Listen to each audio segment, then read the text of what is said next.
Finally, God, what's wrong with this guy? I can't believe it took me this long to figure it out. Anyway, I didn't figure it out. I had to restart everything and start over, and it all worked this time. But hey, good morning. And yes, it's Monday. I'm late. It's Monday.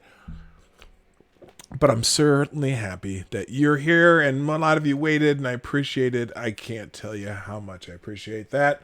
I really only have one story, but I have 17 versions of it. So let's play the intro. Bye.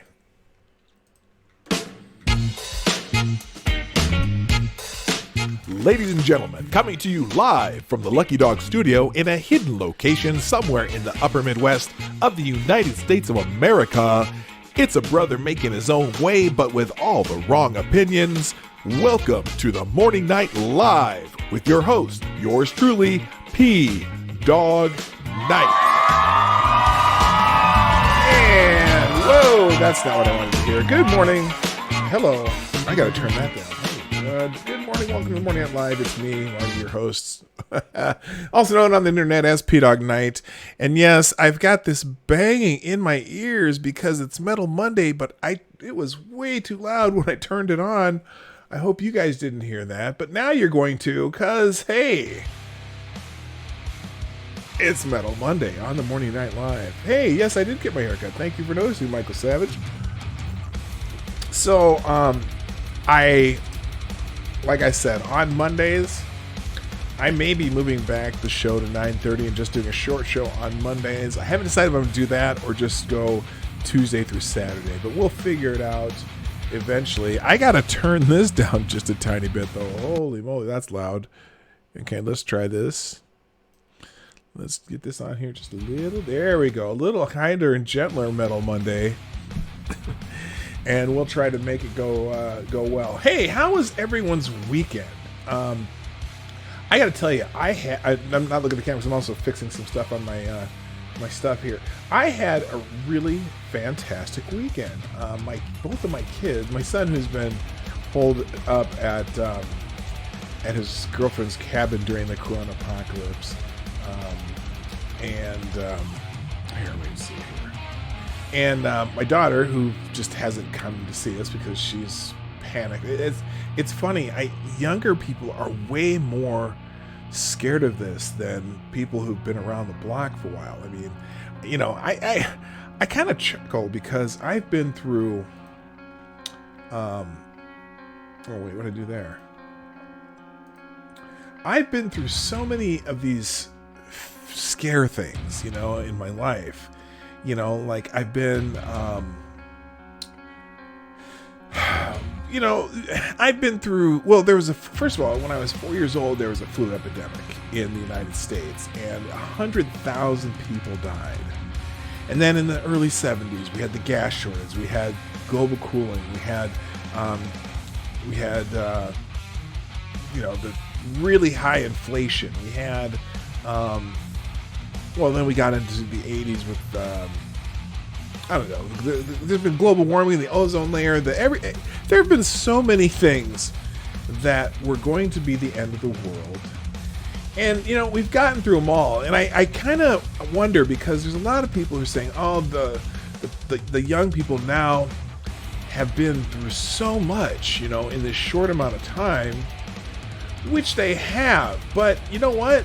We've been going through it forever. I mean, think of the people who were the generation before me who some went through 2 world wars and Korea. Think of my grandparents.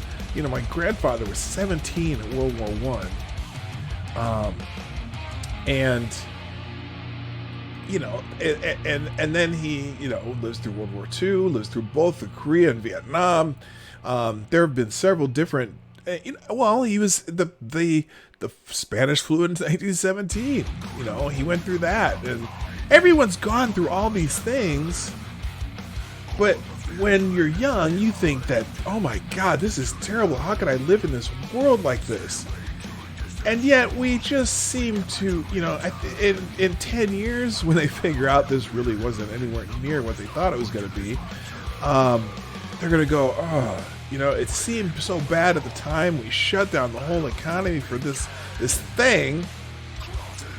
And yet, maybe we will survive this next big thing they're telling us about. You know what I mean? I mean, it's just like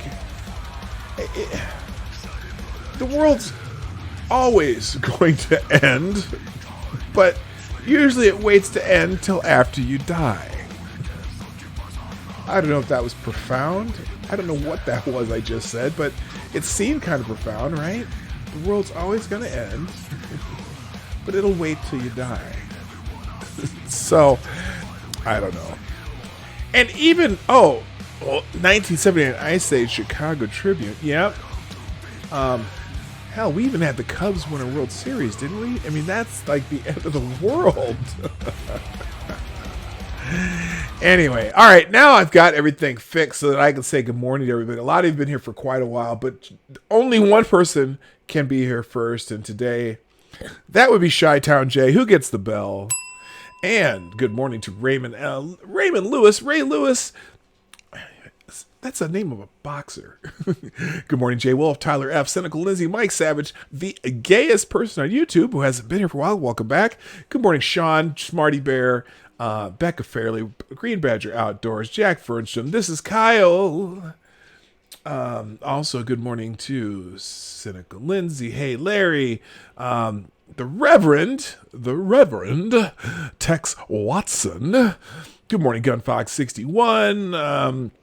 Jaeger Pony, Donatello Slapperfellow, Mr. Scott, Avocados Diaboli, the Devil's Advocate, Katie did Skate, Matt Fields, hello. Let's see. Boy, there's a lot of you here. You've been waiting for a while too. Tyler F, Selecta Boy. That's right. Oh, wrong one.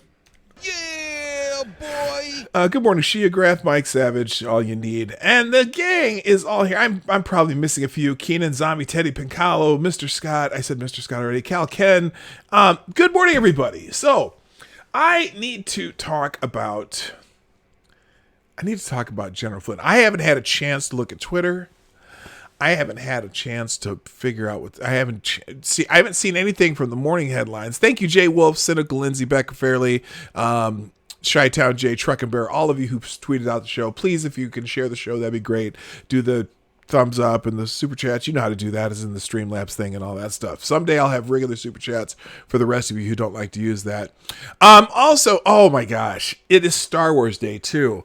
So you heard this thing, how Disney is going to, apparently Disney thinks that they own the phrase, "May the 4th be with you" now. And apparently they say that if you use that phrase today, you can, you are giving them permission to use your phrase in their advertising. If you saying that, and apparently there's a few people out there putting some obnoxious things out there just so that if Disney sees them, they can tell Disney to fuck off. I don't know.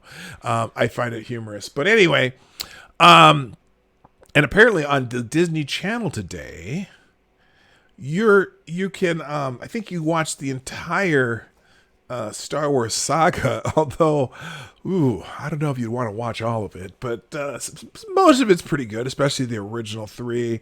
I think one of the middle 3 were good. I haven't seen really anything past the middle 3 though, because I got bored of it really quick. May the 4th DMCA you. Yeah, isn't that true? And Mike, yes, I am speaking ill of your Chicago Cubs, and only because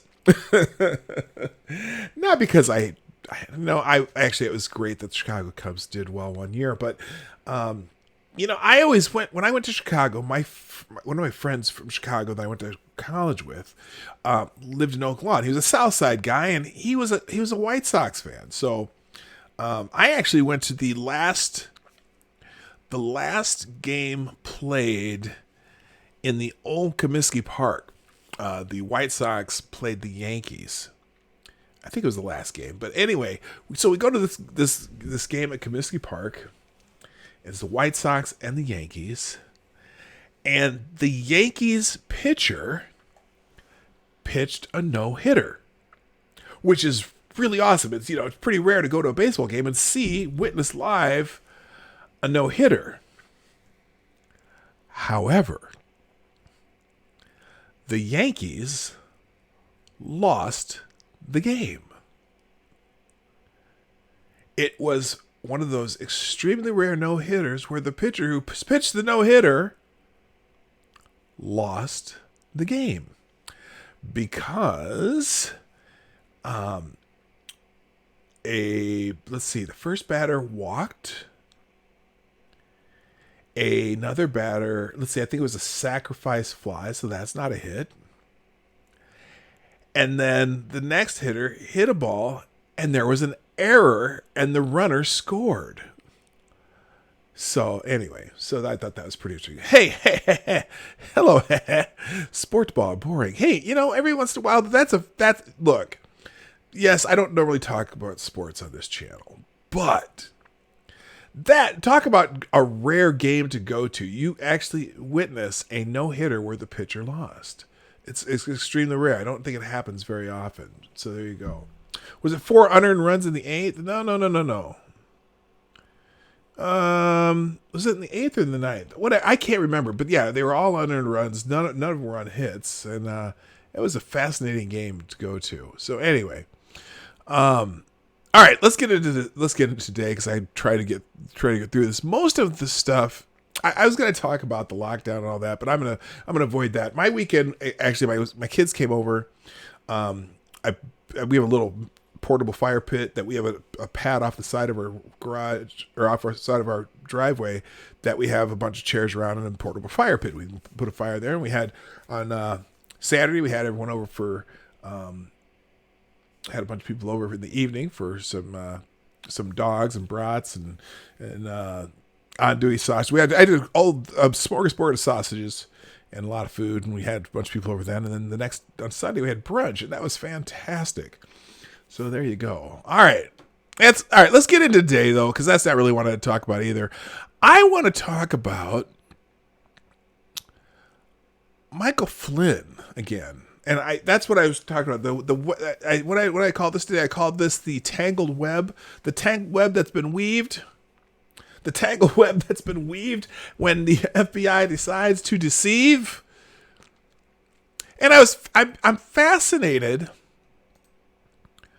by how different media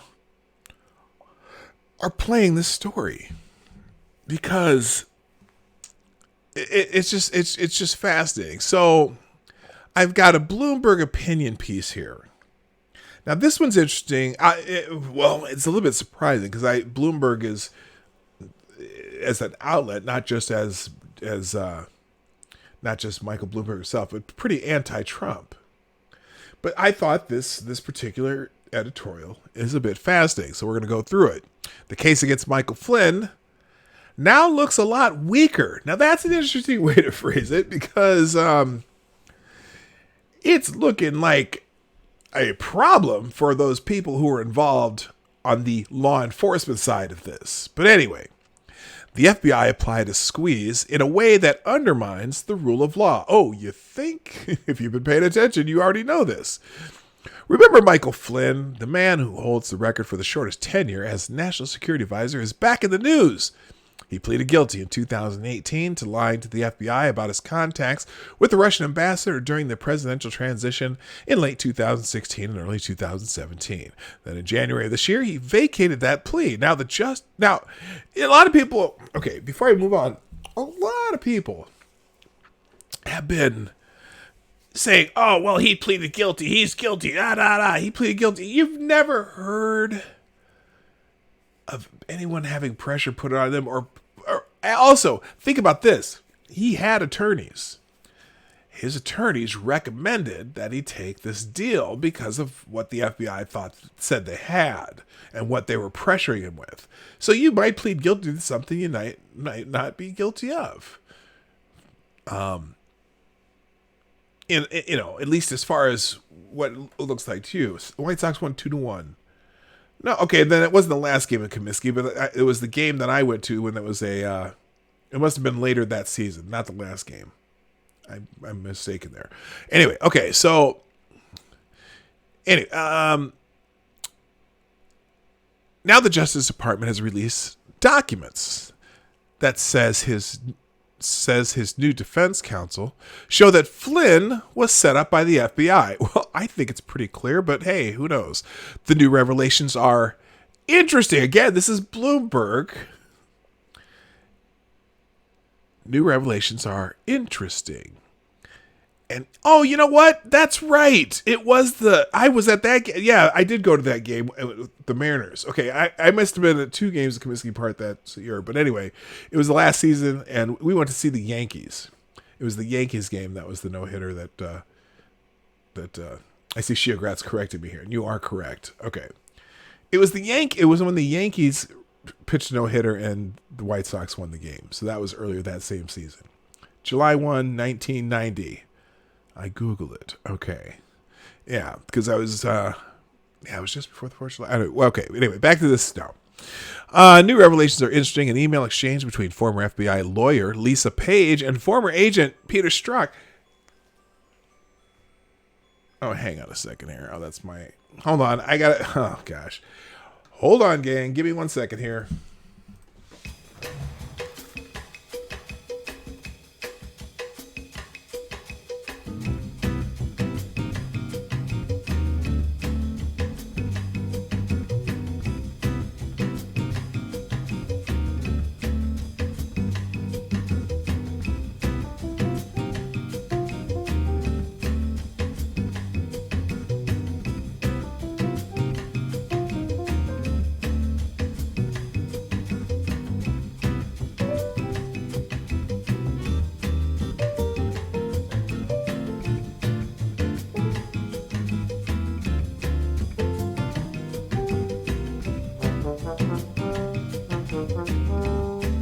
All right, let's try this again.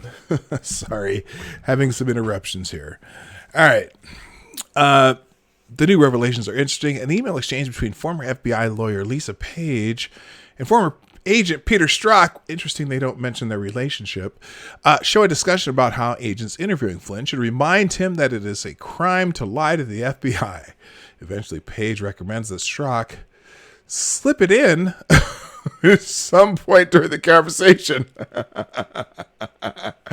That could have several different meanings. Anyway, other documents show the agents were unsure of the purpose of the interview, whether to catch the retired general in a lie or get him to admit violating the 221-year-old Logan Act, which prohibits private citizens from conducting foreign policy on behalf of the U.S. and has never resulted in a conviction. They show agents mulling whether the objective of the interview was to catch Flynn in a lie and possibly create the conditions under which we were fired. Oh my God. That's not that's not what the notes say. It doesn't say that they tried to catch him in a lie. Tried to coerce him into a lie. Now the word oh my God. That's terrible. Anyway, that's some interesting wording they use there. Handwritten notes show that at least one person in the Bureau, probably General Counsel James Baker, was worried that the White House would become furious with the Bureau if it had learned that Flynn was being interviewed in a criminal probe under false pretexts.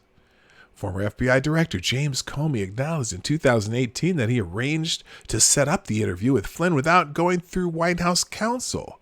This decision was something I probably wouldn't have done or maybe gotten away with, he later said, in a more organized administration. Oh, so you know you were doing something wrong when you did that. Huh. Very good, James Comey. FBI's defenders have argued that none of this excuses Flynn's lies to the FBI agents. Well, first of all, one lie, according to the plea, was telling agents he did not ask Russia's ambassador to, quote, refrain from escalating the situation in response to sanctions that the United States had imposed against Russia. Who cares? Another was that he did not request to delay or reject a UN Security Council resolution supported by the United States during a transition to censure Israeli settlements. The court documents filed in January. Flynn now says he did not remember the details of his conversation at the time. What's more, Comey himself has testified that the agents who interviewed Flynn in January 2017 did not believe he was deliberately misleading them. Oh, so should have been case closed, right? Flynn now says he was unaware of this information when he agreed to the plea deal. Now cast your mind back to late 2017 when that deal was signed. Many in Washington then believed that President Donald Trump's campaign had conspired Russia. Oh, many in Washington believe that?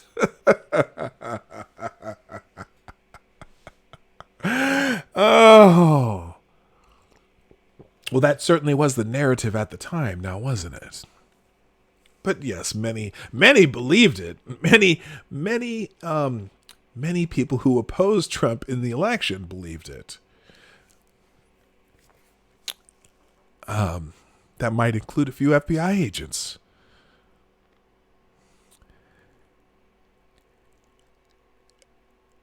Giving Flynn's communication with the Russian ambassador a sinister cast. A year and a half later, Mueller's investigation ended without bringing any charges against any Americans in connection with Russian interference, because there was no evidence of it. Now Flynn's communication with the ambassador seems more benign. He was not undermining U.S. policy so much as asking Russia to avoid escalation. Yeah. There remains, of course, the issue of Flynn's violation of foreign lobbying laws, which he admitted to, but for which he was not charged. In August 2016, Flynn consulting firm entered a contract with a Dutch firm owned by the Turkish businessman on a project for the principal benefit of the Republic of Turkey. That contract expired in November 2016. Okay. Firm did register initially its contract through the Lobbying Disclosure Act, or LDA. Many lobbyists use the LDA as a way of avoiding the more onerous reporting requirements under the Foreign Agents Registration Act, or FARA. More to the point, the FBI in 2017 barely enforced FARA violations. A 2016 Justice Department Inspector General report found only 7 times when the U.S. brought criminal charges against FARA violators between 1965 and 2015.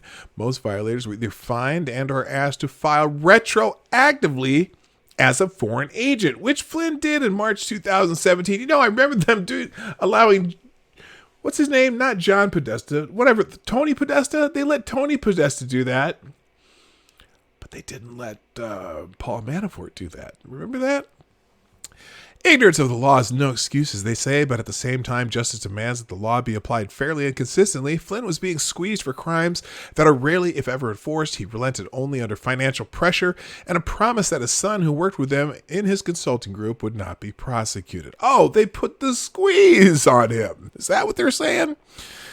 Some members of the resistance have noted that the tactics exposed in these latest court filings are common in criminal investigations. Why should Flynn get better treatment than a suspected terrorist or drug dealer?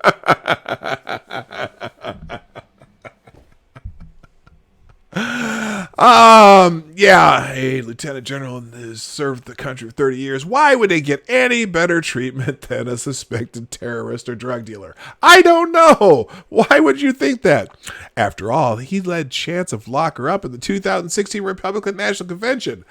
I still would lead chants of lock her up, okay, because she broke the law and was let off easy by a agency that thought she was going to win. And a Justice Department that, well, just let things slide a little bit for Hillary Clinton. But I am not talking about Hillary Clinton right now. What happened to my music? Hell, what the hell's going on here? And what happened there? Everything changed here. That's playing. That's weird. Okay, hang on a second. All right, sorry guys, but I need to. Let's try this.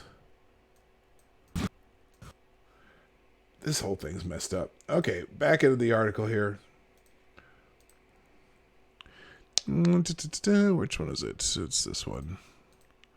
All right. A more honest question is whether Trump's opposition would tolerate these tactics if the shoe were on the other foot. If the FBI had plotted to catch a national security advisor, Susan Rice, in a lie in order to create pressure for President Barack Obama to fire her, would Democrats have reveled in her misfortune as they have reveled in Flynn's? This is not only the case of FBI misbehavior to come to light recently. Last month's Justice Department Inspector General made clear the Bureau had routinely withheld exculpatory information from the federal surveillance court. Deception and intimidation do not suddenly become less objectionable just because the subject of an investigation is a former member of the Trump administration. Well, gosh darn it, yippee skippy, I can't, that last line is just like, I'm going to listen to this last line of this again. Deception and intimidation does not suddenly become less objectionable just because the subject of an investigation is a former member of the Trump administration. Wow, you really need to clarify that? Anyway, good morning. Let me just, before I go on to the next one, because I'm listening again. I want you to listen to the tone of these different outlets. But before I do that, good morning to Mad Max. I see you here. Sheograph, Black Hebrew Israelites. That's right. Yes, you're here. Good morning, Kevin Stillwell. Good morning, Renee Miet. Pete, how you doing? Kingslayer Damocles and Gamer Valade. Hey, that's nice to have you here. I see you in Monkey Stream every once in a while. I see you were. In fact, I think you were on. Weren't you on Monkey in the Morning this morning? I kind of didn't get to listen as carefully this morning, but I could have sworn that was you on there. Anyway, all right. So this is Bloomberg's version. Now let's listen to a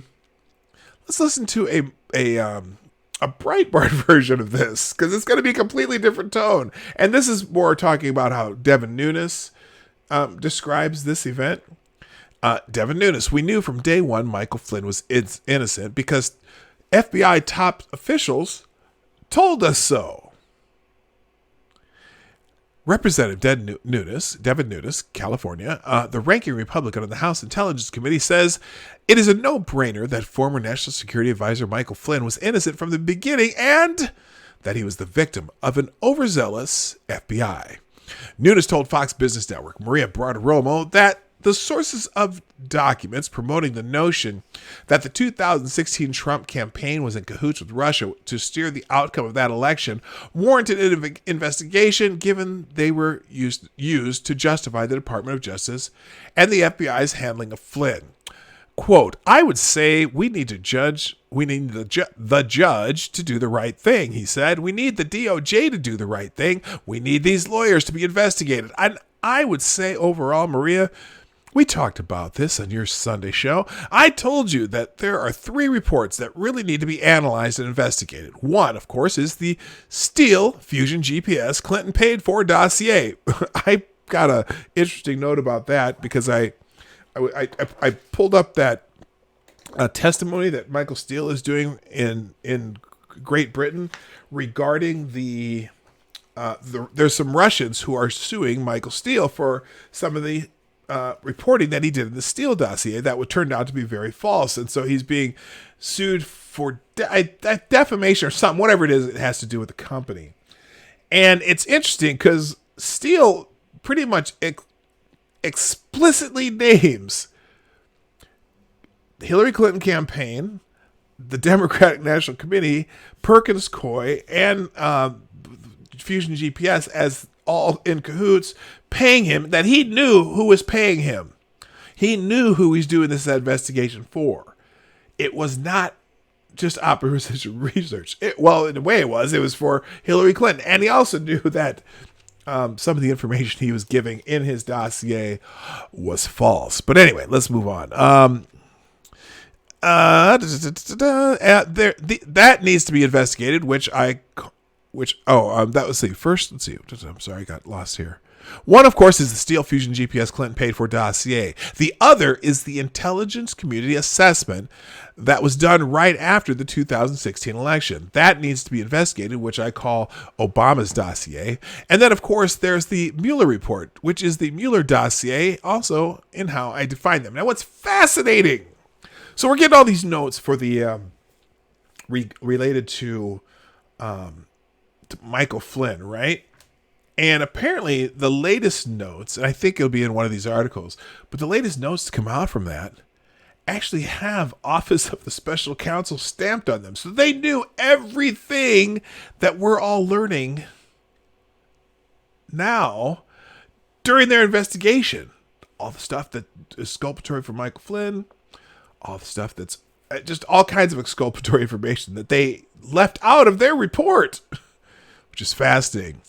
There now needs to be an entire investigation of all those people who were involved, all the lawyers, everybody from the DOJ to the FBI, all the way down to the most likely. This is because we have already found discrepancies in that Mueller report, he added. Nunes claimed. Now remember when Nunes was talking about the FISA court thing, and he made the Nunes memo, right? Talking about all the things that he found out that the people who were putting this FISA application in were doing wrong and illegal and just lying, cheating bastards, right?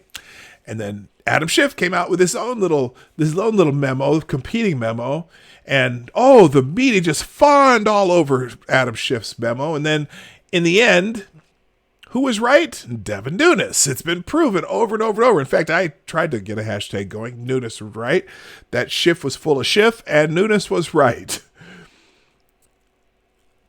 When I listen to Nunes talk about this, I'm much less skeptical knowing his track record on what has been happening with this shit. So I have a little more faith in Devin Nunes this time.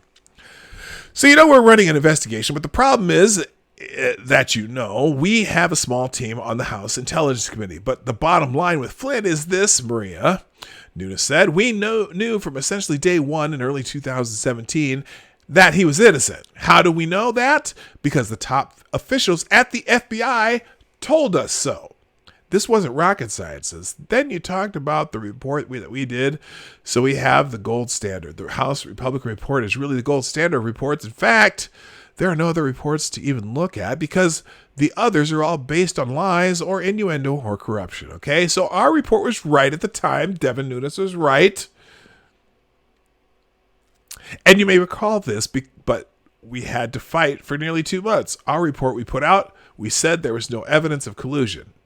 We also had some very important information in there about General Flynn. He added, it said that we had evidence that General Flynn didn't lie. Okay, this was from the FBI. That was why it was in the report. But when that report first came out, all the mainstream media, who are essentially operators for the Democratic Party, now think it's obvious. If people don't know that now, they were in on this. Okay, from the very beginning, the media was in on this. They covered up our report. We had to fight with the FBI and the DOJ so that we could get the General Flynn information unredacted and declassified, which they have done now. So to piggyback on that a little bit, now we have how USA Today does this. Trump says, so this is they're going to talk about what Trump says. It doesn't matter what Trump says. It matters if it's true or not. Trump says new FBI notes exonerate Michael Flynn. Analysts say that's not the case. I wonder who the analysts are. Who are these analysts? Are they named? Let's see if they name them. President Donald Trump claimed Thursday that the newly issued FBI notes exonerate former National Security Advisor Michael Flynn, even though he pleaded guilty to charges of lying about contacts with the Russian ambassador. The notes have given Trump and his allies, just Trump and his allies, hasn't given the truth. The notes have given Trump and his allies ammunition to argue that the FBI unfairly targeted him and his aides during the Russia investigation.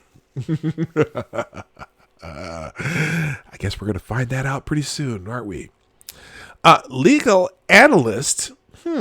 Legal analyst. That's pretty specific, isn't it?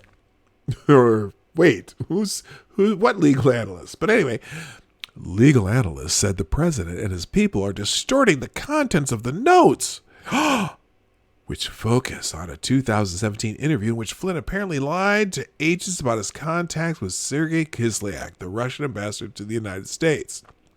They tormented him. Dirty cops tormented General Flynn, Trump told reporters at the White House on Thursday while suggesting he would pardon his ex. Now, he didn't say anything about pardoning Flynn. They asked him and he wouldn't answer. So while suggesting he would pardon his ex-aide if he is unable to withdraw his guilty plea. If you look at those notes from yesterday, that was a total exoneration, Trump said. Less than a month after taking office in 2017, Trump fired Flynn as national security advisor because of this issue. Trump and his aides said the former military officer lied to Vice President Mike Pence about his talks with Russians.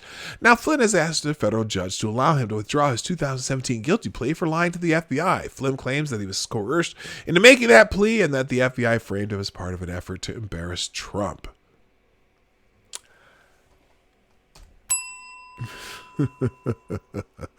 While seeking to withdraw his guilty plea, Flynn's case has been stalled in federal court for more than 2 years as his defense team alleges a government conspiracy to frame him. Well, judges don't usually just hold off on cases for no reason, and apparently there must have been some merit to this, as we're finding out more and more. The document shows investigators mulling. Now here they go again. The documents show investigators mulling over what to tell Flynn and how to handle the investigation into Flynn's communications with the Russian ambassador weeks before Trump took office. Oh, at least they actually put a quote from it. Now, this is here's what's interesting. Well, let's just read the quote. In the notes, it says, "What is our goal? Truth, admission, or to get him to lie so that we can prosecute him or get him fired," according to a page of handwritten notes. "We regularly show evidence with the goal of getting them to admit their wrongdoing." Now, it would seem to me that your only goal in an interview, and which wasn't billed to General Flynn in the first place as a criminal interview. No, usually if they're going to come and interview you, they should be able to read you some rights and you should be able to have a lawyer present. But no, they billed this as something completely different. But whatever. But when you say, what is our goal? Truth, admission, or to get him to lie, as in trick him into lying so we can prosecute him or get him fired? Wait, or get him fired? That seems like a weird goal. The notes also show that investigators predicted Flynn would lie to the FBI and mulled over how to respond to it if he did. Quote, "If we get him to admit to breaking the Logan Act, an act that hasn't been prosecuted successfully in the history of the United States or the history of the 300-year-old bill, or whatever it's called, law, almost 300-year-old law, whatever, 200-year-old law, whatever. It's never been prosecuted, ever. The Logan Act. Never been, not a single person in the history of the United States has been convicted of the Logan Act.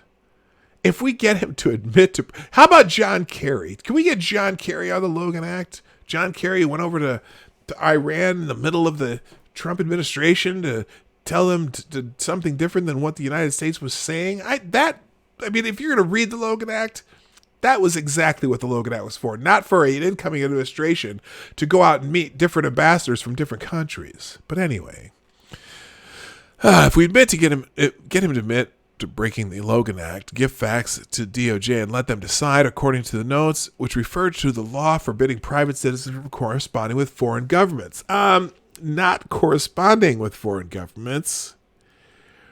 for even, oh gosh, it forbids that private citizens from saying they represent the United States when corresponding with foreign governments. But in any case, it's never been prosecuted. Or if he initially lies, then we present him redacted, and he admits it, the document for the DOJ, and let them decide how to address it. If we're seen as playing games, White House will be furious, according to the notes referring to the White House. In another email, former FBI lawyer Lisa Page. Did I mention she's the one who was having the affair with Peter Strzok? In another email, former FBI lawyer Lisa Page asked if officials should advise Flynn at the beginning of the interview that lying to the FBI is a crime. Now, she was talking to Peter Strzok at this juncture, or if that warning should come after Flynn gave a false statement. Quote, does the policy speak to that? Page asked in an email sent to former FBI agent Peter Strzok, her lover, and other officials whose names were redacted. Thank you, dear Gamer Valine. Quote, on the Streamlabs Super Chat. The FBI interrogation tapes for lesser criminals give good insight. Blocking lawyer presence is nothing new. Well, yeah. I suppose it depends. I suppose if you let them know you're investigating for a criminal act, it could cause you problems in court, though, couldn't it? I don't know. Any lawyers in the house? Oh yeah, Lawyer Dog. I'm not really a lawyer though. I only play one on the internet. But thank you very much, Gamer Deline. I appreciate it. In another email, former FBI lawyer. Okay, I said that. A second batch of documents unsealed Thursday show that investigators were prepared to close the investigation on Flynn, codename Crossfire Razor, but decided to keep the probe open. No. Wait, let me see if they actually tell you what it said. Documents dated January 4th, 2017 show that investigators did not find derogatory information on Flynn, and the probe did not yield any information on which to predicate further investigative efforts. Okay, that is true. Communications among investigators show that Strzok told other FBI officials that same day not to close Crossfire Razor. Strzok told officials whose names were redacted that the seventh floor, referring to FBI leadership, is involved in the decision to keep the investigation open. Lawyers for former FBI Deputy Director Andrew McCabe, Strzok, and Page did not comment. James Baker, the former FBI General Counsel, also declined to comment. Flynn's defense team, led by... Now, this is... Oh, my God.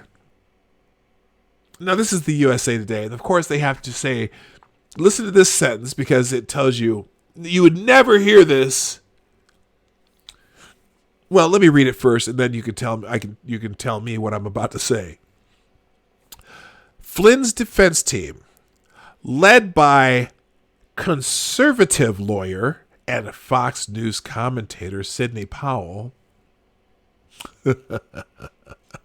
has declared his innocence, accusing investigators of forcing him to admit crimes he didn't commit and hiding evidence that would have exonerated. Yeah, they did. A federal judge has rejected those claims. Except... Well, I don't know. The documents were released as a result of a Justice Department review of the criminal case against Flynn. Attorney General William Barr tapped Jeffrey Jensen, the chief federal prosecutor in St. Louis, nominated by Trump in 2017 to look into concerns raised by Flynn's attorneys about the FBI's investigation of a former Army general. Mr. Jensen obtained and analyzed these documents during the course of his ongoing review and determined they should be provided to the court. And Mr. Flynn's defense counsel, Justice Department spokesman Carrie Kupik, said last week the U.S. Attorney General's office in Washington, D.C. disclosed that prosecutors have turned over documents to Flynn's attorneys as part of Jensen's review. The court records filed shortly after Flynn's attorneys said prosecutors had just given the defense team stunning evidence that proves he was deliberately set up and framed by FBI agents. Now, these legal analysts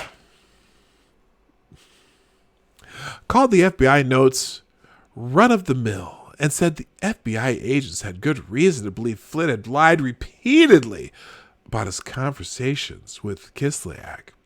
They were debating how to approach him about the lie, said Bradley Moss, a national security lawyer. Law enforcement does this kind of thing on a routine basis. Well, if they do this on a routine basis, maybe we should have a little bit more scrutiny of their routine. The only difference is it's usually not with a powerful White House staffer. Renato Mariotti, former federal prosecutor. You know what? Now, I'm curious.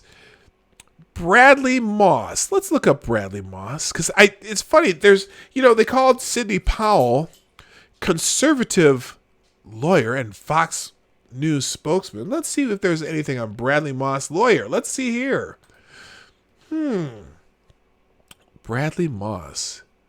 Most active national security lawyer on Twitter. Above the law, noted smart law person, according to Wonkette, if you know who Wonkette is.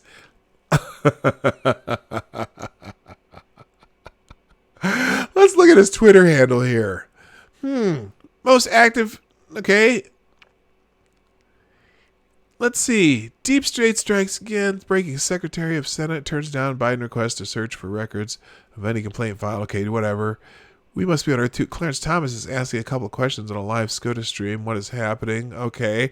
We must be on our two. So he's not a friend of Clarence Thomas. Let's see what else he tweets here. Even if you paid me, Carnival, not even if you paid me. Carnival Cruise Line says we began phasing the cruises again starting August 1st. Okay, whatever.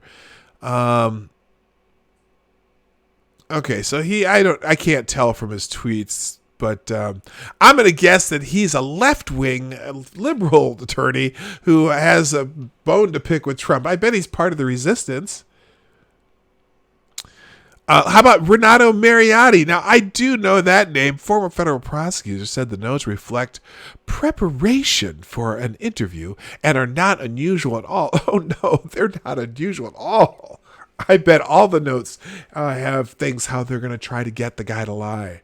Foreign policy advisor to Trump's presidential campaign, Flynn contacted Kislyak shortly after the Trump won the 2016 election. He actually, I think he talked to a lot of different ambassadors before that, but whatever. Flynn initially denied that he spoke about the prospect that Barack Obama administration would sanction Russia over its interference in the 2016 elections. Later, he acknowledged that the topic of sanctions came up, and pleaded guilty to lying to the FBI. Though he fired Flynn, Trump has frequently expressed sympathy for his former. Okay, so I'm not. Anyway, you kind of get the tone of that. I'll do one more. Here's the thing about the SCO, Special Counsel's Office. Senator Grassley notices all DOJ Flynn docs are stamped with SCO and asks the obvious question. Orange Man bad. Yes, it is. The Flynn records, which were unsealed by the DOJ on Wednesday night, sent shockwaves throughout Washington. The documents... Now, this is Red State, who has a completely different tone. The documents prove that General Michael Flynn was set up by top FBI officials for purely political reasons. A closer look at the pages contained in the document reveals another disturbing issue.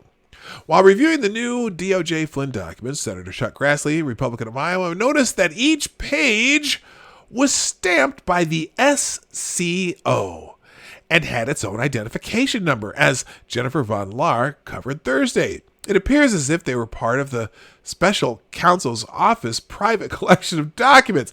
They've been trying to get these documents from both the Department of Justice, from the special counsel. Sidney Powell's been fighting to get all these documents unsealed and declassified, or at least the parts that they need declassified to show exculpatory evidence. And they even had to fight with Flynn's former lawyers, who didn't turn over everything they had for the case. Apparently, the other day, they got 17,000 new documents about this case from Flynn's own former attorneys. Of course, a partner in that law firm just happens to be Eric Holder, but I digress. That can't be important, could it? Anyway, While reviewing the new DOJ Flynn documents, Chuck Grassley noticed that each page was stamped with the SCO and had its own identification number. It appears that they were part of the Special Counsel Office private collection of documents. He quickly fired off the following tweet. Here's his tweet. New DOJ Flynn docs are stamped with SCO as in Special Counsel's Office. Did Mueller have these documents? Did his team sit on them? What else is Miller team that cost the taxpayers $30 million plus hiding? The people deserve answers to restore faith in federal law enforcement agencies. During his podcast on Thursday, Dan Bongino discussed a similar reference to the SCO in the footnote on the first page of the documents. The footnote reads, note that the enclosed spreadsheet, whatever the number is there, which contains messages between and among various bureau personnel, is an index, and another detailed version of these messages is forthcoming. Oh, even more detailed notes? Oh, good gracious. Good gracious. If you open up the document below, you'll see the footnote. If you continue to scroll down, you'll notice each page beyond the cover is stamped with SCO. So the special counsel's office had this. Anonymous Twitter lawyer TechnoFog was the first to notice the footnote. And by the way, you got to follow TechnoFog if you're interested in this kind of stuff. He's all over this. He wrote, curious if Team Mueller had these all along. And now that Chuck Grassley's brought attention to the stamps on each page, it sure looks like it, which means that the special counsel, that revered group of attorneys tasked to find the wrongdoing of President Trump, may, just may, have hidden exculpatory evidence. It might be time to haul the prosecutors from Team Mueller before the grand jury. I'm not suggesting Mueller himself because he seemed a little senile when he testified before Congress. But anyway, I'm not suggesting Mueller himself, not after the debacle which took place before Congress last July, but Andrew Weissman, who clearly led the group of operations and prosecutors, such as Brendan Van Grack, need to answer some direct questions under oath. Based on the information that's currently available, it appears that if the Mueller team had this evidence and chose to conceal it, evidence of the deep state's corruption is mounting. Wednesday night's document release, in my opinion, marked the turning point. Prior to then, I didn't truly believe that those who so grossly abused their power would ever be held accountable. The new documents have changed everything. So here's TechnoFog again. You can follow TechnoFog yourself because I'm already beyond my time today. So gang, I'm gonna skip the other two. Let's just I'll take a quick look to see if there's anything interesting trending on Twitter today. If there's any breaking news, we'll do the Explore page first because I'm sure there'll be guess what? Skywalker Saga, all 9 films in one place on Disney Day because May the 4th be with you. I hope nobody noticed that as I said that because I don't necessarily need Disney taking my stealing my thunder. But updates for COVID-19. Let's see. Ohio teachers have this week is the Teacher Appreciation Week. Okay, this is Governor Mike DeWine. Ohio teachers have always been wonderful, but they have truly gone above and beyond during the COVID-19 crisis. Thank you for your dedication. Okay. Cuomo's going to give his briefing. Let's see. This CNN headline is very odd to me. Trump claims intelligence officials did not raise coronavirus until late January. Because it means that a person reading the Lancet in late January would have been better informed than POTUS with ODNI at his disposal. Now, okay, I'm sure it's just a point to shit on the president, and I'm not going to go into this. I was going to see if there's any actual updates in here, but there's not, so we're going to move on. Let's just check to see what the main, if there are any big ones. Don Shula is trending. Why is Don Shula trending? I hope Don Shula, is he alive still? May the 4th be with you is trending number 1. I'm going to skip it because, Disney and all. Don Shula, winningest head. Oh, Don Shula passed away. Don Shula, the winningest NFL coach in history, has died at age 90. He was enshrined in the Football Hall of Fame in 1997 and was the only coach to lead a team, the Dolphins, to an undefeated season. Rest in peace, Don Shula. I was that 71, I think, the 71 Super Bowl or 72. It was the, what year was that? The undefeated season. Anyway, they beat the Redskins in the Super Bowl, and I was not happy because for some reason, as a little kid, I was a Washington Redskins fan. Don't know why. It is also Teacher Appreciation Week. There's a lot of teachers out there who've, I'm not going to click it, but there's a lot of teachers out there who've gone above and beyond the call of duty during this whole mess that we've been dealing with. So somehow, I don't know how you do it, but figure out a way to appreciate teachers. If you have kids who have teachers that have done something great during this or whatever, find a way to appreciate teachers. Midnight Sun, it's the new Twilight book is coming soon. Don't care. Monday Motivation, we're going to skip. Don Lemon's trending because he decided to ask the president, why he always wants to talk about Obama. Well, Don, whatever. Who cares? You can go look at that yourself. Don Lemonhead, he's a moron. Money Thoughts, Happy Star Wars, J. Crew, Teacher Appreciation. Okay, that's a K-pop thing. Morning in America. Oh. I'm just going to click it to see. Oh, the Lincoln Project. Donald Trump's real failed presidency has left the nation weaker, sicker, and teetering on the verge of a new Great Depression. Yeah, you can blame Donald Trump for a virus, can't you? Somehow you can blame Donald Trump for a virus. Look around the world, people. It's happening everywhere. I hate shit like that. I might have more on that later. Rogue One's trending. Rise of Skywalker, May the Force. Met Gala's trending. Oh God, please tell me they canceled it. Zendaya's Met Gala looks. The thread don't care. Oh, okay. Apparently, the Met Gala was supposed to be today. In honor of the Met Gala that would take place today, let me bring. Okay, here's what I think of the Met Gala. Don't give a single F about it. NCT. Okay, nothing. No breaking news in Twitter trends. I'll do one quick flick of the hashtag here in the latest here. All right. It's Cinco de Cuatro. Oh, yeah. Cinco de Mayo's tomorrow. Isn't that weird? Cinco de Mayo and Taco Tuesday on the same day? It's like super max. I don't know. House Speaker Nancy Pelosi using her power to obstruct investigation. Oh, investigation into what? Joe Biden, maybe? What's she obstructing?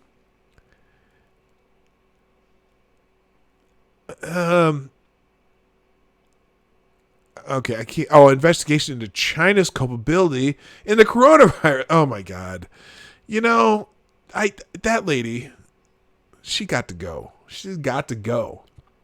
All right. Oh yeah, did you hear about the newlyweds? They were arrested for violating coronavirus social distancing in Hawaii on their honeymoon. Apparently, they were on the beach and they got arrested. Terrible. It's just gone nuts. Anyway, you know what? I can't do any more of this today, guys. I really apologize for being late again on Mondays. I think I'm just going to start setting my show to 9:30 on Mondays because it looks like this is going to be a regular thing at UPS. But any other day of the week, Tuesday through Friday, will be at 9 o'clock Eastern, 10 o'clock Eastern, 9 o'clock Central, 2 p.m. GMT. And I hope y'all have a great day. I am so discombobulated today, just being late and everything. But thank you so much for coming and saying hi. I appreciate you being here. If you haven't done so already, if you like today's show, God bless you. Thank you, because I just didn't. I felt off today, so I apologize. But anyway, have a great day. If you haven't done so, please hit the like button on the way out. Also, share the stream. Maybe I shouldn't say share the stream, but share the stream like you always do, like many of you do. And if you'd like to donate or do super chats in the future, you can use the Streamlabs link in the description down below. Eventually, I'll have super chats as soon as I get to that 1,000 threshold. So tell people if you like this show, let other people know, and maybe they'll come watch too. That's kind of how it's grown. It's been grown by word of mouth because YouTube won't promote this station. But anyway, that's it for today, people. I gotta go. My name's PDawg Knight, and I'm out of here. Bye-bye. Hey, this is PDawg Knight, and thank you for watching today on the PDawg Knight channel. If you have an observation or remark you'd like to make about this video or my channel, I absolutely welcome you to write it in the comments section down below. I really look forward to hearing from you. And before you go, if you like what you saw but you're not already subscribed, please make sure you hit the subscribe button and definitely click that bell that pops up afterward so you'll be notified when I post new videos or when we go live. I broadcast my live show, The Morning Night Live, Monday through Friday at 10 a.m. Eastern, 9 o'clock Central. A special thank you to all supporters of this channel who share our videos on social media and who make donations through the Streamlabs link, which is also in the description down below. Thanks again, and until next time, I'm PDawg Knight, and I'm out of here.